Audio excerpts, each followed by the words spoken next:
All right, welcome everybody. We're so happy to have you here today. I am Kristen Smigelski, the Research Project Manager for the Center for Early Literacy and Responsible AI. Thank you so much for joining our talk series today, where we explore responsible AI for early literacy and human-centered learning. We host this event every second Friday of the month, and we're really glad that you're joining us today. Today's session is a webinar with Q&A. So please drop your questions in the Q&A box throughout the talk. There's so many exciting things that we're going to talk about and learn today. So please feel free to drop your questions in the box throughout the talk. And then at the end of today's session, we'll have some time for a Q&A and discussion portion where we can address those. So we'll also share our website and LinkedIn in the chat so you can stay connected and access some past talks. So I'm delighted to turn it over to our co-PI, Dr. Chris Hoadley, to introduce today's speaker. Thanks, Kristen. It is my great pleasure to introduce Dr. Jack Mostow, who is an Emeritus Research Professor at Carnegie Mellon School of Computer Science. Dr. Mostow is the founder of Project LISTEN, which developed one of the earliest AI-powered reading tutors that listened to children read aloud and provided real-time adaptive support using speech recognition. His work's been foundational in artificial intelligence in general and also in education. Especially in the subfields of intelligent tutoring systems and educational data mining. Project LISTEN received AAAI's Outstanding Paper Award and helped shape decades of research at the intersection of literacy and AI. Today's talk, Lessons from Project LISTEN, What to Learn from a Reading Tutor That Listens, will reflect on key insights from developing and studying an automated reading tutor in real classrooms, touching on speech technology, learning sciences, embedded experimentation, and what it takes to do rigorous AI ed research in schools.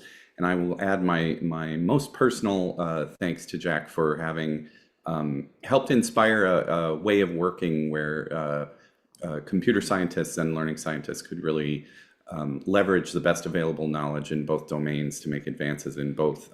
When I was at the National Science Foundation, the Cyber Learning and Future Learning Technologies program was inspired by research of the sort that Jack and others have done, really bridging that gap. And especially in this moment with AI rejoining education in many ways, I'm delighted to have one of its pioneers helping us better think about the connections and what the possibilities are. So thank you, Jack, for joining us.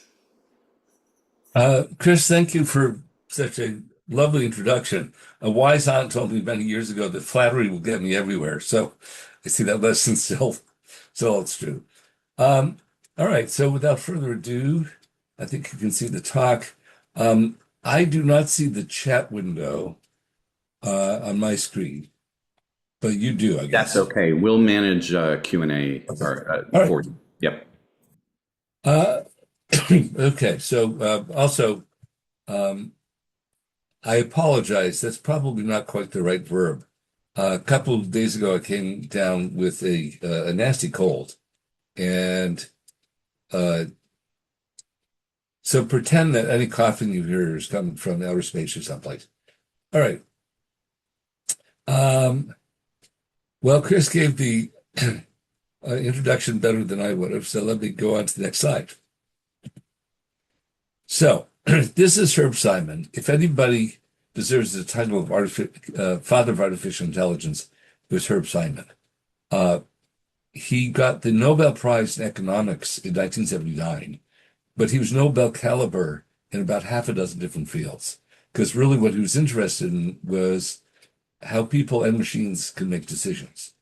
And he used to give a talk, this is when I was a PhD student at Carnegie Mellon, he'd give a talk for the grad students at the beginning of the school year on how to do research. And I have shared a few nuggets of wisdom from that talk at the, let's see, whatever year the Intelligent Tutoring System Conference was in Biarritz. I was, it was a crazy scene. The conference started very late because they were waiting for a notable from the next town over, which is in a different country than Spain, to show up. It threw the schedule off And then the conference chair walked around announcing that all the talks would be shortened from 20 minutes to 15, which is horrifying because a conference talk is like a sculpture in time. And I was just aghast. They did not, of course, shorten the 2-hour lunch, which had waiters and little tablecloths and wine. Not just wine, but wine. And after enough of it, I started to have a different perspective and decided, okay, this is a cultural question. And anyhow,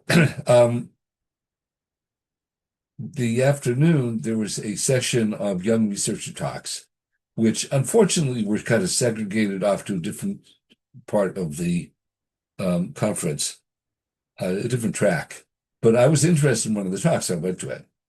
And on arriving, I found myself under pressure to sound wise because they were thirsty for senior researchers to come and say something. So this is like after lunch. I told you about the lunch and the wines, and I'm kind of conking out.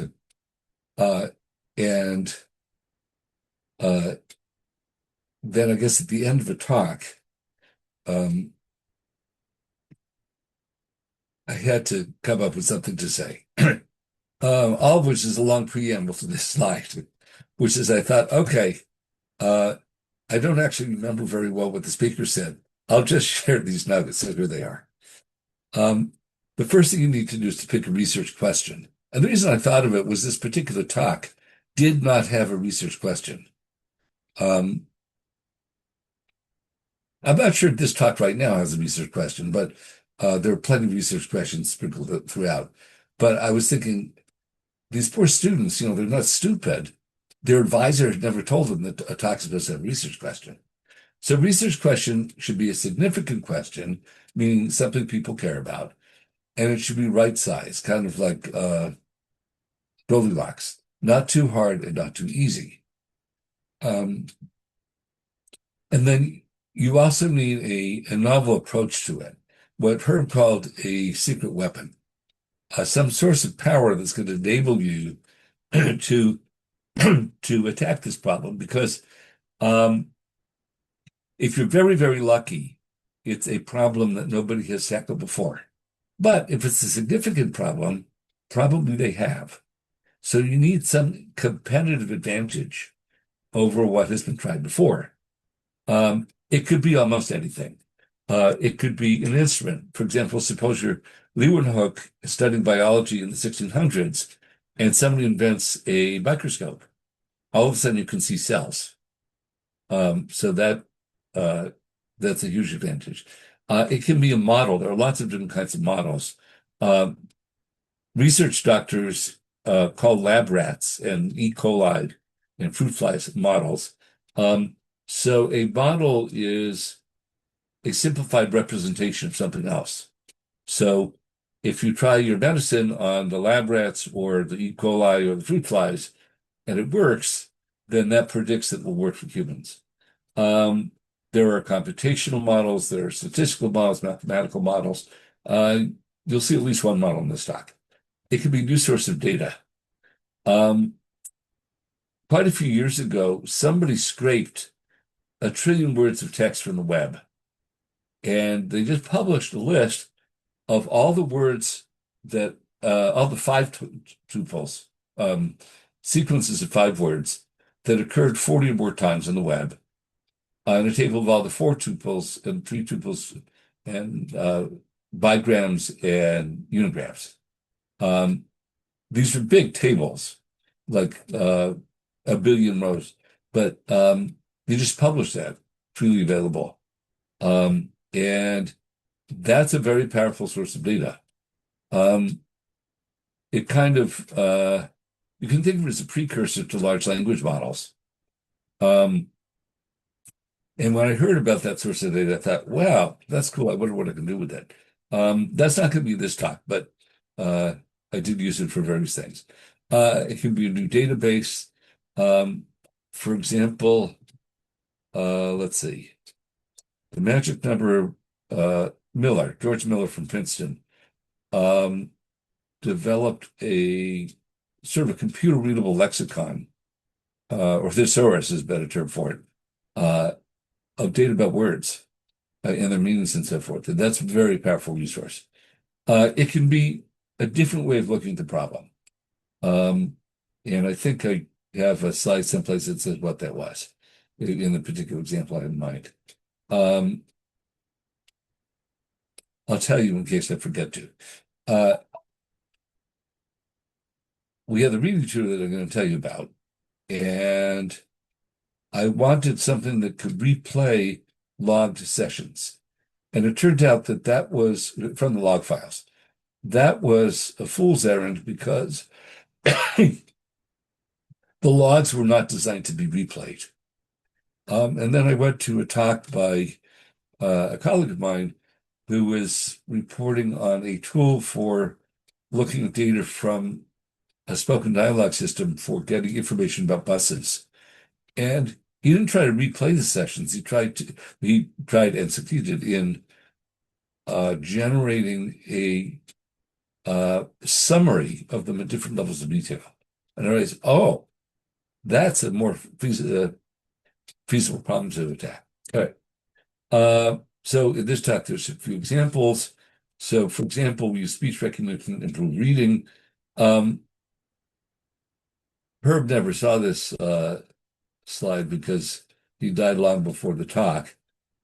Herb was red-green colorblind, and he might have complained about the slide because it's only the color that distinguishes between the question and the approach.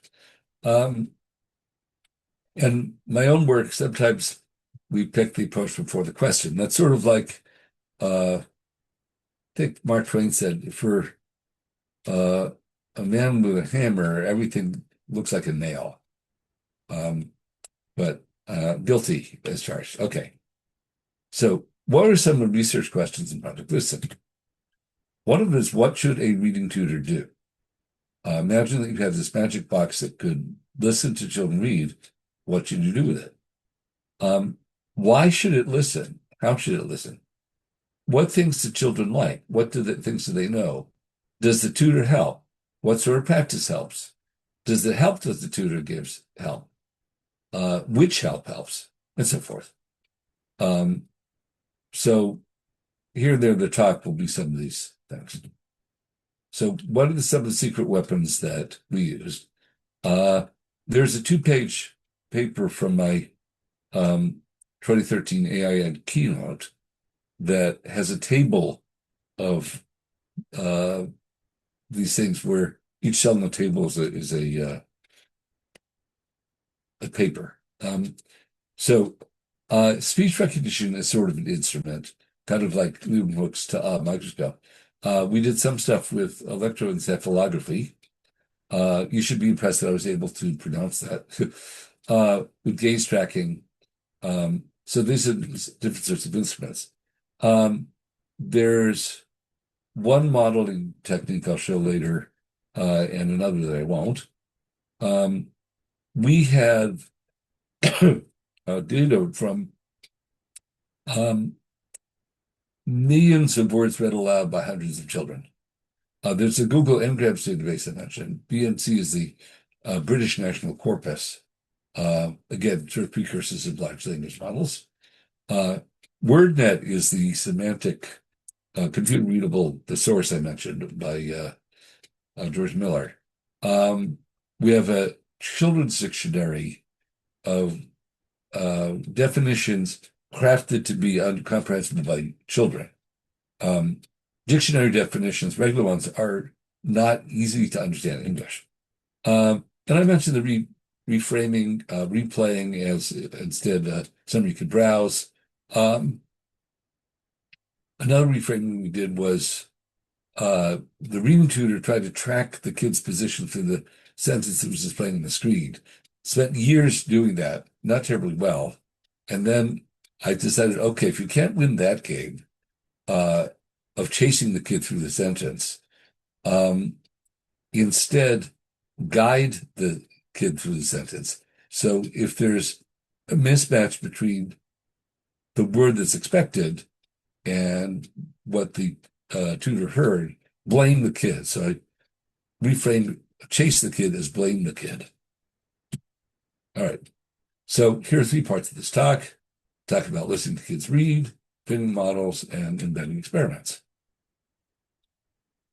So this first talk, first video came from a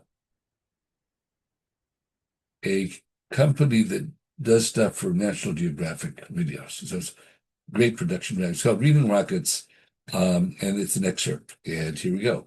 Oh, I'll mention that this video and our dozens of papers are available at the Project LISTEN webpage.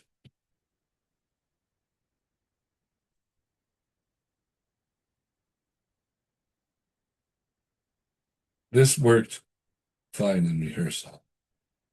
Oh dear. Huh.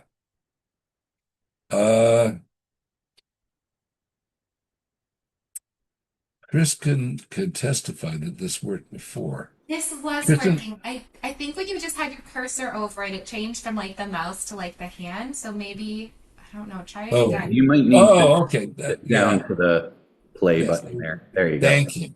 Either, Collaborative problem solving. Yeah. or move it up a little bit. Like try there. Oh. You just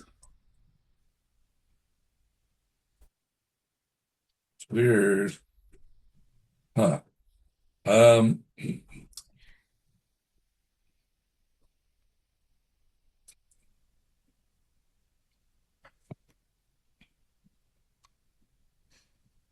First, click on your name. Okay, so I can play it. Let me just try going back to the presenter view and see if that. First, click on your name. Put on. At Fort Pitt Elementary School, a 2nd grader named Aziza gets reading help from a dedicated mentor. Choose a story to read. Old Mother Hubbard. Software called the Reading Tutor listens to Aziza and offers help. Please read aloud. Old Mother Hubbard. The Reading Tutor is part of a new wave of computer software now being used to supplement classroom instruction. The system's designer is Dr. Jack Mostow. It is very easy to explain in 4 words. Children read, computer listens. What the Reading Tutor provides is lots of infinitely patient assisted practice in oral reading. And that's a missing ingredient for all too many children whose parents or teachers don't have time or in some cases ability to listen to them read aloud. Went to the... When Aziza gets stuck, the Reading Tutor can sound out a tricky word. cupboard. You're a great reader. To keep young readers interested, the computer can offer a variety of clues. Rhymes with Phone. Bow. Getting a computer to understand spoken words is a big challenge. The Reading Tutor software must cope, just like our ears and brain, with the fact that the same word can be pronounced in different ways. Old Mother Hubbard went to the cupboard. cupboard to get her Poor dog. a bone. Bone. But when she got there, the cupboard was bare. And so the poor dog had none. Isolating the sounds of speech is difficult even for high-powered computers. No wonder children sometimes struggle as they try to develop phonemic awareness. Let's read this sentence together. But with help from the Reading Tutor, Aziza is making good progress. To get a poor dog. Aziza came to me at the beginning of the year, pretty much a non-reader. She had a very limited sight vocabulary. She was very insecure about her reading, very reluctant reader. She's ready to take a challenge now. She'll try anything. She loves to read. A bow. Very good. One of the first to test Mostow's technology, Miss Prevost wasn't thrilled about the idea at first, but she's become a supporter. It's a part of the classroom environment. The kids move back and forth from it without it interrupting any of our routines. It's become a friend more than a threat, which it was at the very beginning when I first started to use it. The system is now running in 20 classrooms around Pittsburgh, and Mostow's studies indicate it's working. When I explained these results to the principal in my long-winded academic way, she boiled it down beautifully. The children who used the reading tutor were closing the gap. And so the Poor dog had none. You're a fantastic reader. Isn't that a great video? Let's see. First, Okay, so what do I mean by reading? So here, reading is multiple skills, and here are the skills that the reading tutor targeted. First is phonics. So by phonics, I'd be mapping from the spelling of a word to, and this is called decoding, to its pronunciation. Cat. And then the inverse operation is going from the printed form of the word and mapping it back to the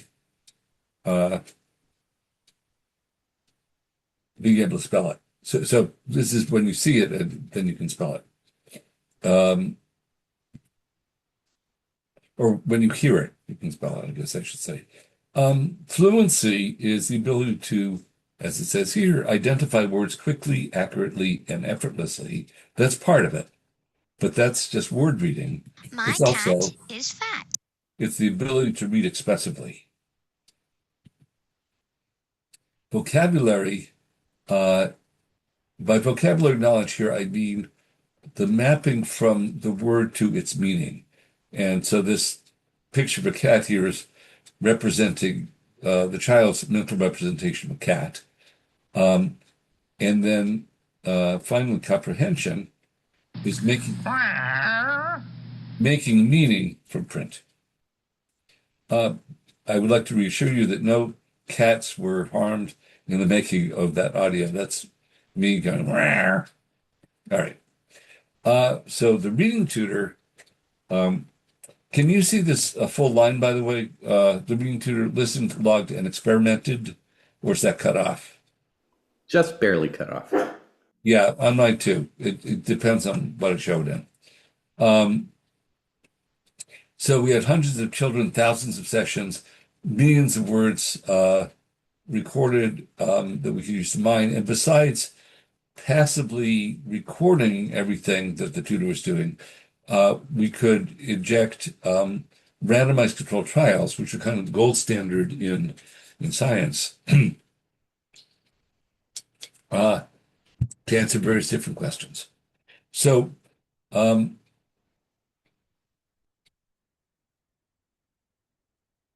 although this, of which this first one is not really an example, because this is what you can do just by analyzing the data, the observational data, essentially, computer observational data. So here is a learning curve for the time it takes a kid to read a word. This is averaged over 750,000 encounters of less frequent words. In other words, not words like the. And this is how many times the kid has seen the word. So this is the first time, second time, so forth. And this is the reading time averaged over all those observations. So this is the actual data. I promised you a model, and here it is. Here's an exponential model of a learning curve. So it's of this form, some coefficient A times the mathematical constant E, which is, I think, 2.718 something, to the minus B times T. So let me explain what these things are. So better means less speed or fewer errors or less help requests, fewer help requests, I should say. A is the performance of the first encounter. So in this case, it would be how long does it take to read the word the first time the kid sees it? This slope is B. That's called the learning rate. And T is the number of trials or the number of exposures, the number of practice opportunities. Now, my colleague then postdoc Joe Beck, and now faculty at, I think it's Worcester Polytech, and a leader in intelligent tutoring systems. And educational data mining had an insight, which is not all trials are created equal. So in particular, suppose the two types of exposures, type 1 and type 2, and you count them separately. And then you count up how many of each type you had, and you throw in this coefficient beta, which describes the impact of a type 2 exposure compared to a type 1 exposure. And then you fit this model against a shit ton, word I got from my daughter, shit ton of data, and you can empirically estimate the value of beta. So, for example, type 1 is while the kid is reading a new story, and type 2 is while they're rereading an old story. And by fitting this against the large amount of data, he was able to estimate the value of beta as 0.53. In other words, wide reading, or reading a news story, has twice the impact on fluency as rereading an old story. That question of the relative impact of wide reading and rereading was kind of an open question in the reading community, reading research community.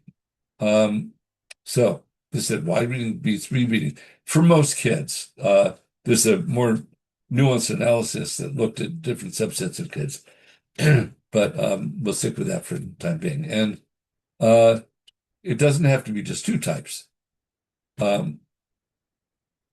So, for example, you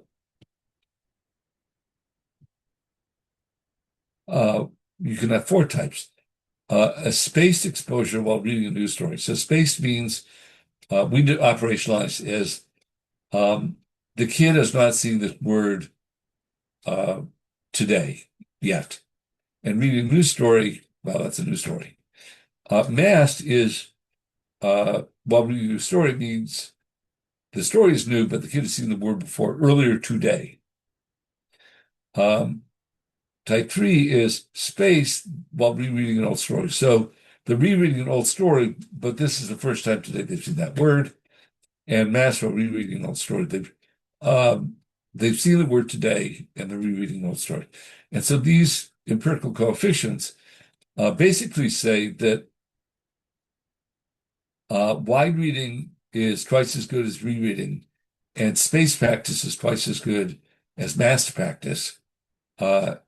And rereading an old story is only about a third as good as spaced practice, reading a new story and seeing a word for the first time that day. So wide reading and spaced practice are better. Psychologists have been studying masked and spaced practice for literally over a century. So that results is certainly consistent with what psychologists do. All right, and then here's an example of an embedded experiment. This is a cartoon, well, I'll explain in a moment, but this is a one-side summary for PhD thesis. Does it help to give quick explanations of vocabulary? So a way to tell that is to compare learning gains with versus without those explanations. So here's the experiment design. Explain some new words, later test each new word. I'll make this concrete in a moment. But rules of the game are randomized choices. The thing about randomizing the choices is you can make causal inferences from the outcomes. And the student performance will define the trial outcome. So the kid is about to read an Aesop's fable, The Hare and the Tortoise. And just before they see a sentence in that story, the sentence contains the word replied. And the reading tutor popped up this not very good, because it's generated automatically, factoid to explain reply is a kind of tell. That's not really grammatical because tell is a verb, so it should be reply is a way to tell. But this is an accurate example of something that's generated automatically from that WordNet database that I mentioned earlier. And then they go to read the rest of the story. And then on a later day, next day that they use a reading tutor, they get this test question, also generated automatically from WordNet. Which word is most like replied? Soft pedal, observe, play down, or answer. And I hope you will agree that the best answer to this question is the word answer. And it turned out that overall, there was not a significant difference in performance on this type of test question. But if you can find in exploratory analysis, if you look just at rarer words with a single meaning like astronaut, there it was a significant difference, like answering 44% correctly versus 26, simply from that quick factoid. Here is another embedded experiment.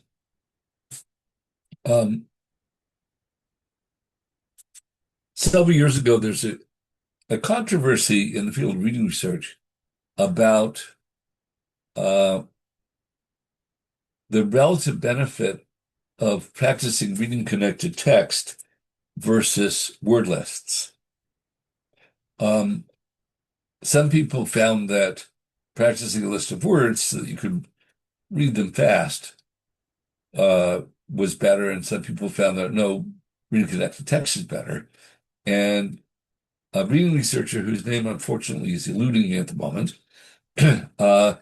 took a careful look at those papers to explain the discrepancy and found, lo and behold, the difference was in what they were defining as the performance metric. So the ones who were defining the performance metric as the way they were measuring fluency is performance on reading word lists. It turned out that reading word lists was better practice. The ones who were measuring performance by performance of reading connected text found that reading connected text was more effective, what she called transfer appropriate processing. So I wanted to go a little deeper and ask why. So why is it that the connected text builds fluency better than reading isolated words? Well, when you're reading, what mental processes go on that should transfer to new text?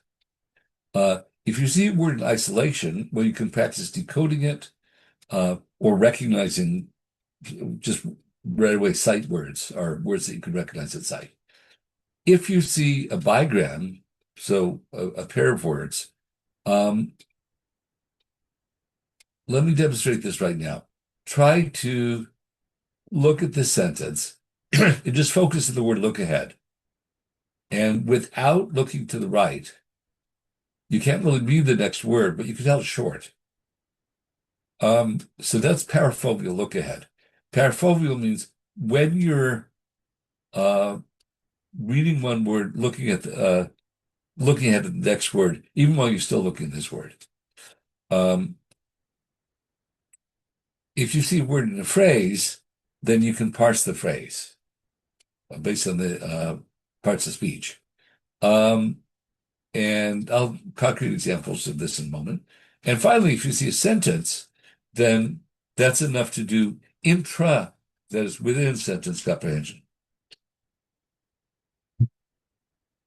So we want to know, well, how much context is best at building fluency? So we designed this within subject, within story experiment. Here's how it worked. Before story, pick the 5 hardest new words. And then the tutor shows the word, the child reads it, and the tutor reads it to make sure the child heard it read correctly. We operationalize hardest as longest. That's the number of letters. we operationalize new as a word that you haven't seen the root before in Reading Tutor. So, for example, if the word was cats, but you'd see the word cat, then we wouldn't use that.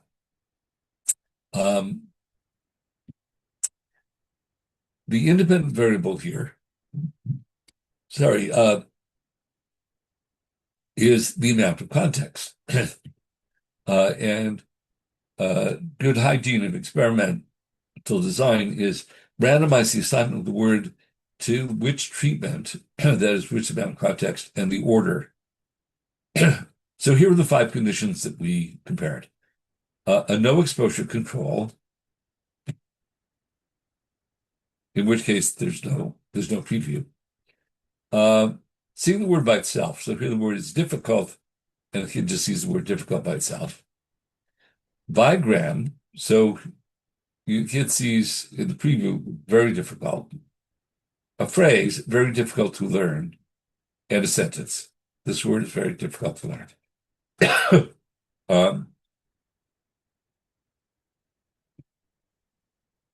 That was the independent variable, which, and then the outcome is what happens the first time they see the word in the story. And there's some different variables there. One of them, does the kid click on the word for help? Do they hesitate before the word? And how long does it take them to say the word? So what were the results? This is based on almost 4,000 completed trials, 300 words, 100 kids. I don't mean every kid read every word, but this is the total. So we measured the percent of words accepted by the automatic speech recognizers read correctly, the percent the kid clicked on for help, the percent where they hesitated. Those are of the words that were accepted with help. And the log latency per letter, if they did hesitate, taking a log to transform makes sense for things whose values are time or durations. And likewise, the log of the production time per letter, so that as you take the time it takes to read the word, you normalize by dividing it by the number of letters. So how long did it take per letter to read the word? And there's a magical thing called linear mixed effects regression. If you are familiar with the linear regression, great. I'm not going to try to teach what linear mixed effects regressions is, but you'll see an example here. The treatment is what's called a fixed effect. So that's which of those 5 conditions it was in. The word is a random effect. The idea of linear mixed effects regressions is to control for random variation. In this case, random variations between words and between kids, individual differences, if you like. And so it's a magical way of extracting those effects so that you can get a clear picture of the fixed effect that you're interested in. And we also looked at the time from the preview until they saw the word in the story. We didn't control that, and that varied. So there's an uncontrolled variable. So that's just like these were. So we could control for statistically control for effective time. All right. What about the percentage kids clicked on for help? So you can see here, controls where they didn't get a preview at all. And you can see this decreasing trend. And in fact, if they preview the word in a phrase or sentence, then they were less likely to click on the word the first time they saw the story. Likewise, if they previewed it in a bigram, a phrase or sentence, they were less likely to hesitate before the word. Those were the words that were accepted without help. But there was no significant effect for the reading speed when they did hesitate. So there's an effect for whether they hesitated. If there was, with those previews, they were less likely to hesitate, but there's no effect for how long they hesitated. So this is just what I just said. And a member of the audience, when I threw up in that question, had a very compelling explanation of what might be going on there, which is that if you can't just retrieve the word, then you have to decode it. And if you're decoding it, then there's no advantage of having seen the word before. Okay, whoops. And that's why the latency per letter, we weren't able to predict it. Okay, here is an experiment to compare different types of help on a word. So the kid's reading a story, and this is a concocted example. I concocted it so that it would fit in this narrow space on the right, but we have lots of examples like it. The kid needs help on a word, and so they click, and here, this is where they clicked on, READ. The tutor picks what types of help to give. It had about a dozen types of help it could give. And then the kid continues to read and reads that word out. I didn't say whether this was read or read. So if they clicked on the word read, it might say that one type of help is just say read or read. Another type of help would be to play back just the part of the narration that contains that word, and that way they would hear whether it's read or read. Later, the kid encounters the word in some later sentence. I love to read stories. And the outcome that we're interested in here is when they see it at this later encounter, is the word recognized as read fluently, that is, without help or hesitation. We wanted to know, does the type of help given at this point make any difference to how they perform the next time they see the word? So here we had almost 200,000, an N of almost 200,000. I love presenting work like this to psychologists because they're used to an N of 30, where the N is the subjects in the experiment, participants. And because of using the computer, we get these huge N. These are not individual students, but they are different trials. The success rate here means 2/3 of the time when the kid saw the word again, it was accepted as read fluently. So here are the different types of help. Some was help on the entire word, either just saying, playing, recording the word, or playing the portion of the narration that had the word. Some types of help decompose the word into phonemes or syllables. Some of them compared it to another word like the word read. It might say rhymes with so this is rhymes with lead or starts like real. And then I probably these others semantic. So, for example, people sit down and then it would flash this word here. That would be recueing the word. And we had a few words with pictures and sound effects. What type stood out? The rhyming heads rocked. The worst actually was this recue. And the reason the confidence intervals are so tight is because the N was so large. Let's see. Ooh. I see there was, well, I guess I see some things. Well, there'll be some questions to answer. All right. What helped which words? Depended on how long before the kids saw the word again. So if they saw the word again the same day, we also disaggregated by the level of word difficulty. Then just saying the word helped. In other words, there's a recency effect. If they didn't see it till a later date, then rhyming hints were most effective. And that's what this says. All right, so what did we learn about reading? In fluency, we learned that wide reading beats repeated reading, at least for most kids. Spaced practice beats mass practice. No surprise to psychologists.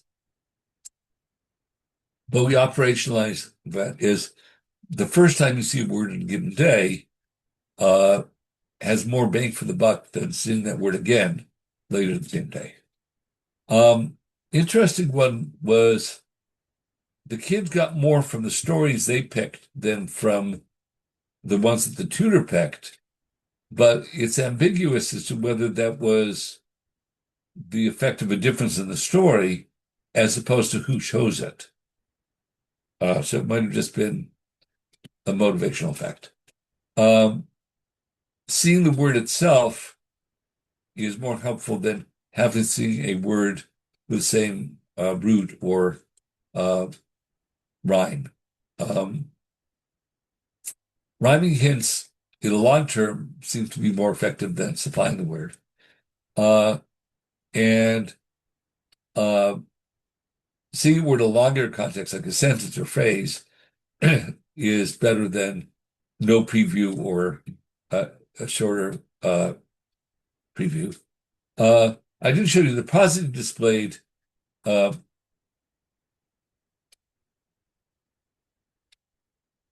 We had a feature where, as the kid read words, depending on their pitch and duration and intensity, it would change the position and size and color of the word. And the kids put up with it, but we saw no evidence that it helped. What did we learn about vocabulary? I didn't show you this experiment either because it would take too long, but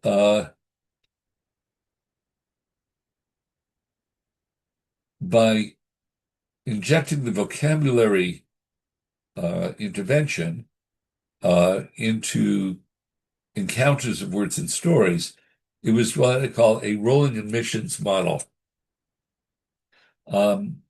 Meaning as soon as you had the post-test, you would get data from that. In contrast to something where you give them a pre-test at the beginning of the school year and then a post-test at the end, in which case you lose data from kids who were out the day of the pre-test or left before the end of the school year. The result of the vocabulary is that they boosted the percentage of the top words learned. That's a more complicated experiment, so I didn't present it in this talk. So, in summary, what do we learn about reading? Okay, wide reading builds fluency faster than rereading. Rhyming hints rock. Speech technologies, silences are golden-ish. So measuring those hesitations really helped as a fine-grained measure of fluency, but after using it for years, we discovered that the amount of silence didn't seem to matter. It was whether they hesitated. Educational data mining, a lesson that I learned from Joe Beck, kicking and screaming, that was me kicking and screaming, is don't log to files. Log files are evil because they're pain in the ass to parse. Instead, log directly to databases. It took a year or two of development effort to convert Reading Tutor to log directly to the database, but it made the analyses much easier and more credible. and avoided proliferation of log files.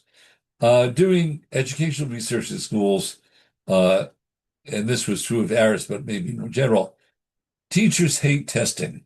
It steals time from their teaching. And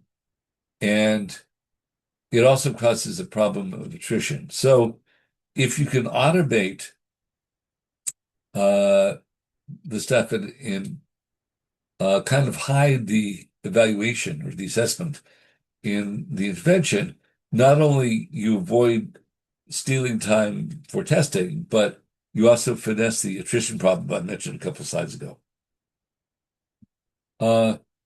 Children.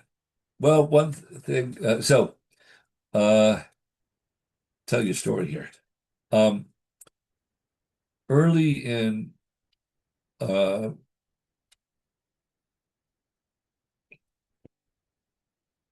the reading tutor, we had an interface where selecting a story, where there's a list of old stories and a list of new stories.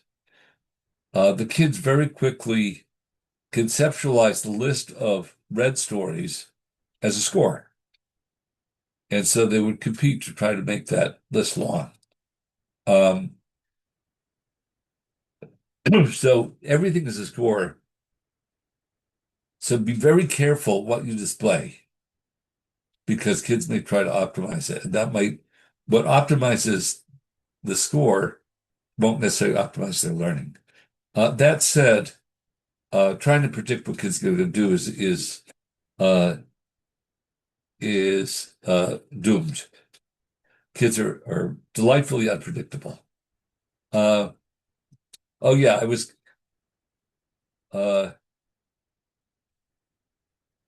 telling the story. So in the interface on the screen, it showed a page of a story at a time. Then there was a go button on the upper right, which a kid could click to go into the next sentence. So the tutor did not make the kid actually read the sentence aloud. So because the kids wanted to ratchet up the number of stories they had read, they got into click races. Kids who were sitting adjacent to each other would click, click, click, click in order to get through the story without actually reading it. So that's, and then someplace, I wish we still had it. Kid reads the last sentence of the story and then says, "I beat you though." And I assumed that what was going on there is they were having a click race against the kid next to them. A project like this involves many, many, many, many people. Not all of them are on the slide. This, by the way, is Joe Beck, who I mentioned. This is Greg Ace, who is my PhD student and co-inventor of the Reading Tutor patent. And thank you for your attention. And I'd be happy to take questions. Where will I find the questions? Oh, I'll just tell you what this beautiful child is at the Kofi Annan Technology Center in Ghana. I had a PhD student in robotics from Ghana who marched into an internet cafe and marched out with a commitment to host a usability test of the reading tutor. And got exciting results. Okay. So I think what I should do is end the slideshow. And I want to see the chat. Is that where here's the chat. Yeah, and there's also in the Q&A section. So thank you so much, Jack, for that wonderful presentation. And we have 3 questions already in the Q&A. So the first one is, they say, thank you for your presentation. Sorry, is that the same as the webinar chat? There's a Q&A. So there's a Q&A. On my screen, it's the bottom middle with like a red 3 notification. But I can also read the answers. Let me see. The question for you. Let's see. So the first question is, what do you see as the most important features that should be added to current state-of-the-art ASR and speech LLMs for building responsible reading tutors? Cough syrup. uh,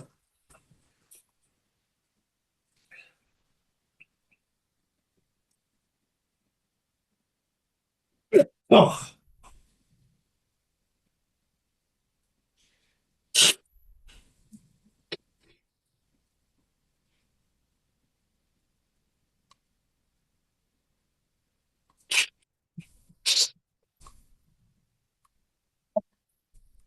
I'm not sure if this answers the question or if it answers it correctly. But I want to talk about learning control.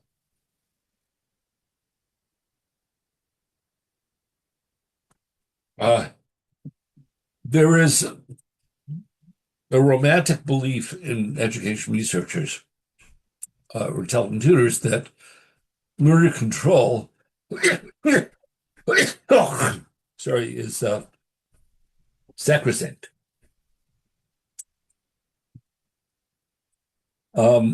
Like letting the kid pick which stories to read. Mm-hmm.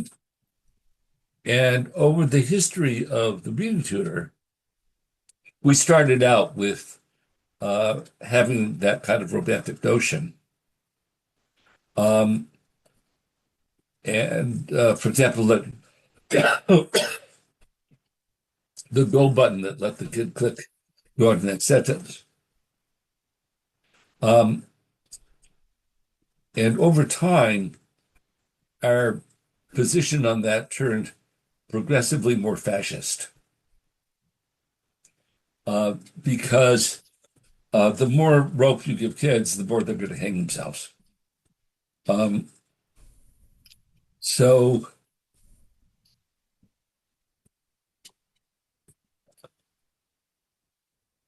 let me go on to the next question, because as I say, I don't know if that's the correct answer, and your mileage may vary, but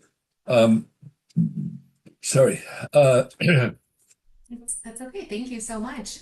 Next question. We have. Sorry, I was going to add a little bit more to that. Oh, yeah. Mark Lepper, Lepper, did research on motivation in tutoring. And I went to consult him as a guru on motivational effects in tutoring. He had a very interesting methodology. He was studying older kids, like high school algebra or something. And he would videotape sessions with expert tutors. And then after the session, he would play the video back to the tutor and ask them, why did you do this or that at this or that point? So that was a way of kind of debriefing the tutor to find out what what they were doing.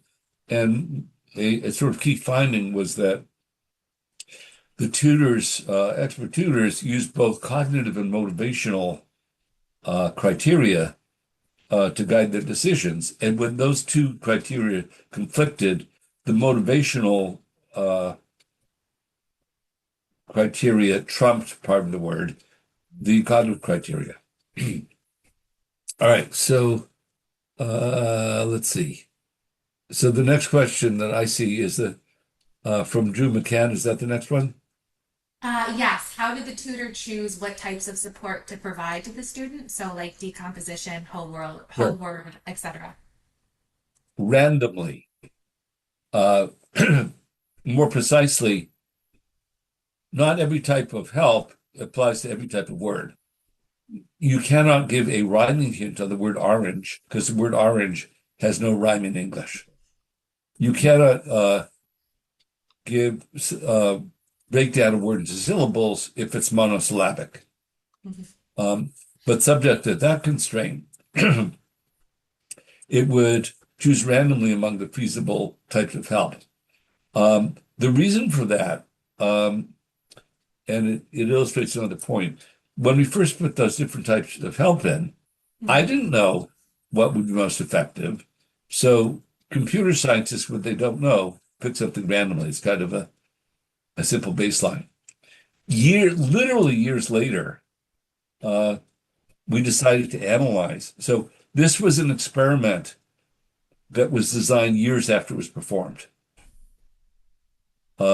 Because we had the data, we had made these randomized choices, and we had enough of a record that we could go look at those effects. So one of the papers on the publications page, let's see. Lalal, I think was his last name, French. There was so first I assumed named Cecily Heiner, who had the horse race model of which type of help works best. And then CELaRAI, I think was his name, came and applied machine learning to learn rules about when to give which type of help based on properties of the word, properties of the student. And anyway, those are on our webpage, the publication post. Okay. Effects of teacher factor and dosage fidelity factor. Okay. All right. By the way,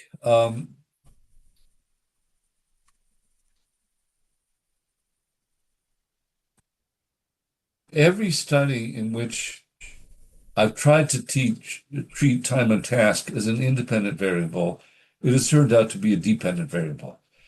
For experiments in schools, as opposed to controlled labs, all you can do is pray or hope. So during the reading tutor intervention, what was the expected role of the teacher? Stay the hell out of the way.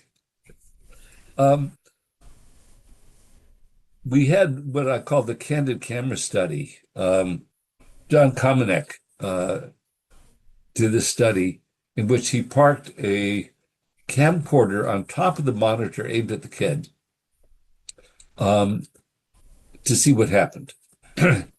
And an interesting statistic we got from that is in this one classroom, Barb Prevost, I think, the one in the video, the teacher entered the field of view of the camera less than once per hour. So that was a way to document that she had gotten the kids to operate the tutor independently. And that was important because classroom management is a big part of what teachers do. And this was flaky experimental technology. And as Greg pointed out to me, Greg Ace, the teacher doesn't work for us. So if you have a technical problem, easiest thing for them to do is not. Do they provide individualized help?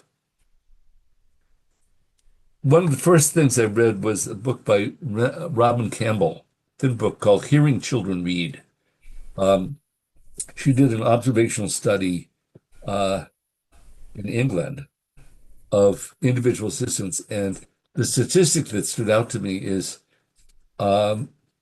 she measured how long kids got reading practice and individual supervision from teachers, and it was under 5 minutes a week. Teachers are busy teaching. They don't have time to do a lot of individual assistance. So we were not trying to replace the teacher. We were trying to provide the individual attention that teachers do not have time to give. Also, we weren't trying to understand what the kid was saying. So the interventions that the reading tutor did were confined to helping identify words or inserting vocabulary explanations or simply playing a fluent narration, because we had human narrations of all the sentences, uh, was a good scaffold for comprehension, because it freed up the kid to spend cognitive resources on comprehending, by giving them more cognitive headroom. I love that phrase. Forget where I got it from. What was the expected time and frequency dosage of intervention? Nominally, we wanted kids to use the reading tutor for 20 minutes a day, 5 days a week. Actually, we got a fraction of that. How did the implementation fidelity affect the learning outcomes? There is a book chapter.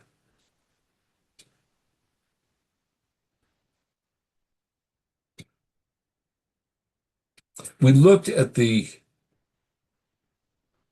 variation in usage.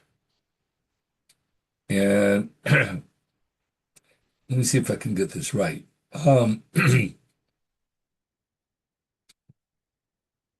If I recall correctly, so we had 3 different environments in this one study. There was reading tutor. Thank you for that announcement, Chris. I'll try to get through the questions. Reading tutor parked in the classroom, reading tutor in a lab where it's a pull-out lab, and reading tutor in a resource room. In other words, the office of a reading specialist. And the usage varied, I think, more between classrooms than within classrooms. The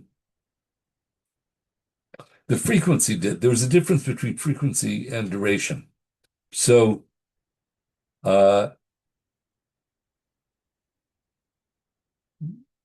the compact explanation I had of the data is that the teachers decided and determined when kids used the reading tutor, but the kids voted with their feet as to how long they stayed on it.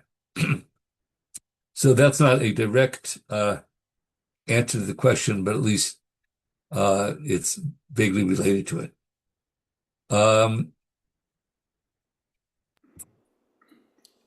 And I'll just briefly leap in before we get to the next 2 questions. I know we're a little bit over time, so for those who have to leave, we say thank you, and there's plenty of ways to stay in touch with us in the chat.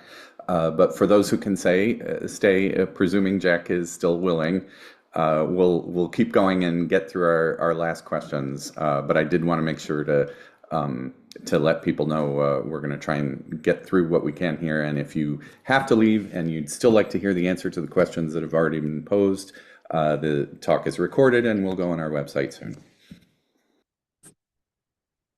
Yeah, thank you for your attention. And let's see. So now there's a nice picture. I guess that's Buffalo. Yes, that is a picture of the Buffalo skyline from our downtown campus, where our medical school is housed. So looking out towards Lake Erie. Is that Canada on the other side of the lake? Canada's just to the right of this picture. Okay.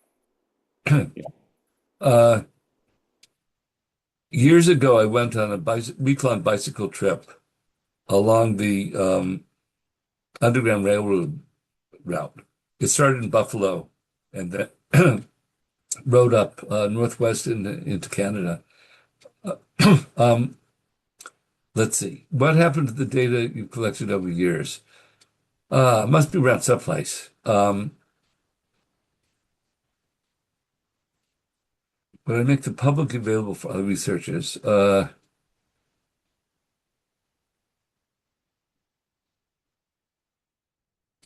The shortest answer I was going to give, first one is I forget.